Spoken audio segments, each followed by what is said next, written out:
Hi, hello guys, ladies and gentlemen. Have a nice day to all, especially to the senior citizen like me, to all netizen, to all OFW, and most especially to my family, Pogata family. In this video, I'm going to discuss about my life story. My life story since I moved here in Saudi Arabia. When I moved here in Saudi Arabia, it's not easy to face the problem. I encounter here different kinds of problem, good or bad, happy and sad. I was experienced here. Since my age is 40, I start working here in Saudi Arabia as a sewer. But in Philippines, I finished my studies, education at Jose Rizal College, Mandaluyong City. And now, currently, that is Jose Rizal University. On the moment that I came here in Saudi Arabia, I have so many plans and dreams in my life. You know why I do this? Because of my two children, my daughter and my son. They are my strengths. They are the best thing that ever happened to me when they was born, because my dreams in my life was complete. Now it's already complete. My dreams is very simple, and thanks God, because God, He guide me.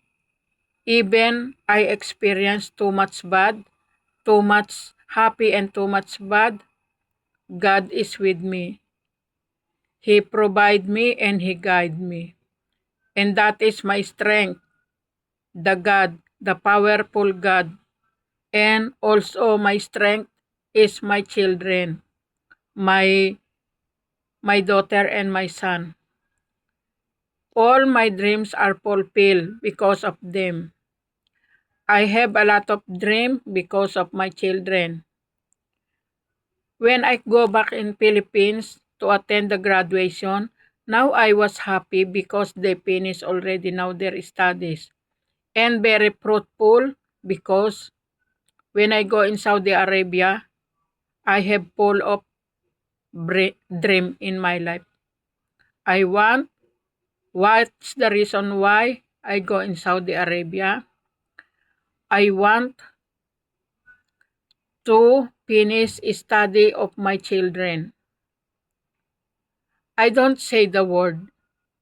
Yeah, I just want to do it. Not only from the mouth, not only from the word. Just I only could say, I don't say the word. Just I do it. What is the best thing that I can do? I did it. I did it because I love my family. And this is the reason why. You know, I am crying. Why? Because I'm so happy. This is tears of joy. You know why? I'm working mother. Since I was young, I am working. Until now, I am working. And I'm happy. Why? I don't want wasting time my life. As long as I can. I don't want wasting life in my time.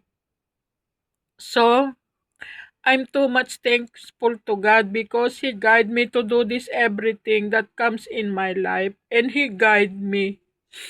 The reason why I cry, you know, the reason why I cry because this is the tears of joy. Why tears of joy? Why I'm crying while I am joy? Because even I'm only one working in my family, I can survive my family. and all my dreams was fulfilled. All my dreams and all I'm praying to God. God gave me all my everything I need. But I have so many struggles that I was experiencing in my life. Yeah, being OFW, this is my life story. Being OFW, that was when my children were they finished already in college. They are attend the graduation.